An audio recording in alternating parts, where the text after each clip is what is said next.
Welcome to my Days of Our Lives official channel. I hope everyone is having a wonderful day. Before we begin, please hit the subscribe button and give this video a thumbs up. Jada Intelligencer's Stephanie's treason, Holly's plan derailed. Days of Our Lives reveal that Xander Cook will run into Harris Michaels and promise he's not the bone who took him down on the lading jetties. Xander will contend it was someone differently and will covenant to prove his innocence. Of course, DOL suckers know Stephen DiMera set Xander up for his own crime. Harris and EJ DiMera know that as well, but Xander is still facing charges for the time being. While Xander prepares to find evidence and clear his name, Tate Black will do some journaling at the halfway house. Days say Tate's rearmost entry will involve all the messy passions he's dealing with regarding Holly Jonas.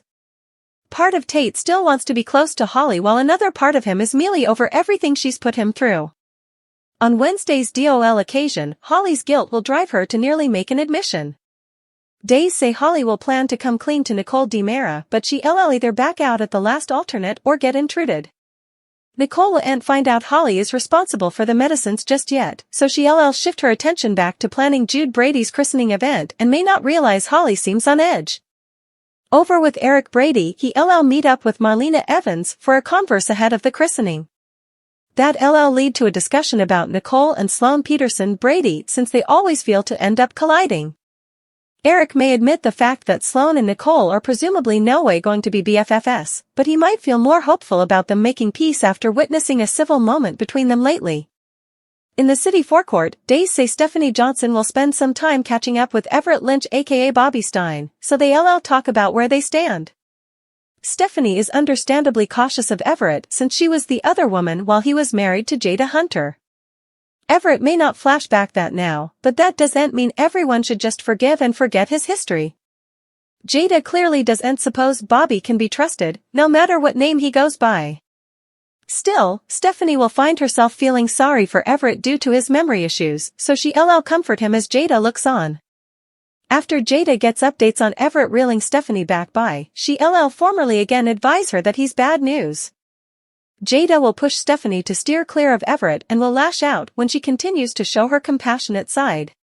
Days of Our Lives say the pressure between Stephanie and Jada will get indeed worse, so we'll bring you prognostications on what all this means for their fellowship.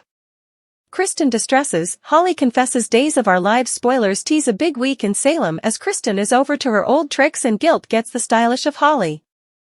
Days of Our Lives, Kristen DiMera makes a bold move. Kristen DiMera has been enough quiet and domestic for months, but she eventually decides to beget trouble again while trying to get Brady Black's attention.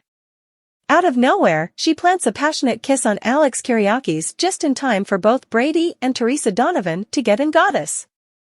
Days of Our Lives, Kristen distresses, Holly confesses. Brady is stupefied but Teresa is furious. She pulls Alex away and warns him that he needs to stay down from Kristen because she's a lunatic. Teresa should know considering the fact that Kristen stole an embryo right out of her womb and gave birth to that embryo 9 months laterally. Will Alex take his own gal's advice? Will Kristen manage to get what she wants out of Brady? DOL Holly Jonas can't take the heat. Speaking of the embryo that Kristen stole from Teresa, he grew up to be Tate Black, a youthful man now living in a halfway house for a crime he didn't commit. Holly Jonas holds the key to his release. She just has to admit that the medicines she OD'd on were hers and Tate didn't give them to her. That would mean breaking Nicole Walker's heart. So, Holly picks quite a time to say what she has to say. At the church during Jude's christening, she takes Eric Brady away and tells him the medicines were hers. But as the form progresses, Leo Stark starts to tell the verity about Jude, but Melinda Trask stops him before her world and Sloan Peterson's world blow up. Still, back at the DiMera manse for the event, Holly eventually blurts out the harsh verity. Tate is fully innocent and he didn't give her those capsules filled with opioids. Nicole will be beside herself, but will EJ DiMera eventually feel shamefaced for the way he has treated Tate the last many months? Jamie Martin Mann makes one of his own about the twist he had a hard time justifying. It's been 3 months in coming, but Holly is eventually going to set the record straight on Days of Our Lives. First there's Hereafter, where spoilers have her nearly making a concession to her mama that she was the only one responsible for the medicines that put her in a coma. That, however, is just the tip of the icicle, as we know from the exercise for this week that while she may not make the concession to Nicole, she does tell Eric, and that eventually spills the verity out into the open formally and for all. And that isn't a moment too soon for Tate, who's been transferred to recovery, stuck in a halfway house, arrested and had a restraining order cited against him by EJ. We see Aunt entirely condemn Holly for those first 2 months of not telling everyone that Tate was innocent, seeing as how she was in a coma. But her silence since also has been blaring and done a whole lot of detriment to Brady and Teresa's son, and that, Jamie Martin man, admitted to Soap Opera Digest, has been a tough lozenge to swallow, not just as Tate, but as himself. I had a hard time justifying, as an actor, all of the conduct that Ashley's character was doing against me, he explained. That's been really hard to do, because not only do I want to stick up for Tate as his portrayer, but I tete-a-tete would no way let someone walk each over me that much. Eventually, however, he just decided that it boils down to Tate being a really good Joe. It's a testament to the endearing nature of Tate, man participated, and how much he cares about the people that he loves, which is the antipode of the morning of his character Bao when he came by and was much less open and veritably alive about his new life. So while the suckers may be fed up with Holly and want Tate to be done with her formerly and for all, do anticipate him to feel the same. Once she does tell everyone the verity and Tate's eventually proved innocent and allowed to come home, we got a feeling he'll be each too ready to forgive her. They aren't relatively to love yet, man admitted, but like any good cleaner, the stakes around their relationship have gotten so high, so the passions that they for each other are inescapably resemblant to those stakes. In other words, love is likely heading their way next. After all, as their parents could tell them, there's just about nothing that can't be forgiven when it comes to love. Over the times, their folks have done plenitude that's demanded remission. So what's one little medicine recovery misstep between youthful dears?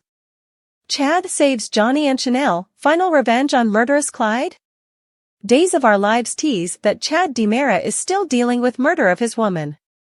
Abigail DiMera nearly 2 times agone. Chad loved Abigail with his whole heart, and her death devastated him. To make matters worse, Clyde Weston just escaped captivity and is out and about. Captivity didn't really do much good where Clyde is concerned because he was ever suitable to carry out all kinds of felonious acts due to his network of pets. Days of Our Lives Chad DiMera is the nice one. Chad is known as the nicest of the DiMera, although actually that's not a veritably high bar. Chad clearly isn't perfect. He nearly killed Clyde when he first realized Clyde killed Abigail. Days of Our Lives spoilers: Chad saves Johnny and Chanel, final revenge on murderous Clyde. E.J. DiMera. Chad's aged family stopped him, reminding Chad that Clyde would spend the rest of his life in captivity. Neither of them could have known that Clyde would suitable to run his medicine trafficking conglomerate from captivity. Nor could they've known that Clyde would ultimately escape. DOL, Clyde Weston is a monster. Chad has been reliving the night he discovered Abigail's bloody body in their bed, about to take her last breath. Their 2 children have lost their mama, and Chad hasn't been suitable to sustain a romantic relationship since. Clyde took so much down from Chad that he can no way get back. He indeed advised his whoreson Johnny DiMera not to marry Chanel Dupreez because he didn't want Johnny to suffer the way he has. He couldn't have known his vaticination might come true sooner rather than latterly. Days of Our Lives spoilers: Johnny and Chanel DiMera are having their honeymoon. Johnny married Chanel anyway and plans to go to the Horton cabin for their honeymoon. It seems likely that Clyde might be hiding out at the cabin as well with his nut and mate in crime Rebecca Goldman. This could lead to grave peril for the honeymooners. Maybe Chad will get a lead on Clyde's position and head out to the deliverance. Chad will know that Clyde needs to be stopped for good since captivity didn't discourage Clyde in the least. Chad may end the trouble of Clyde Weston for good and eventually get justice for Abigail. DOL, what do you suppose? Will Johnny and Chanel find Clyde at the Horton cabin? Will Chanel suffer the same fate as Abigail? Will Chad take Clyde's life in an act of revenge? Anything can be in Salem, so stay tuned to Days of Our Lives streaming every weekday on Peacock.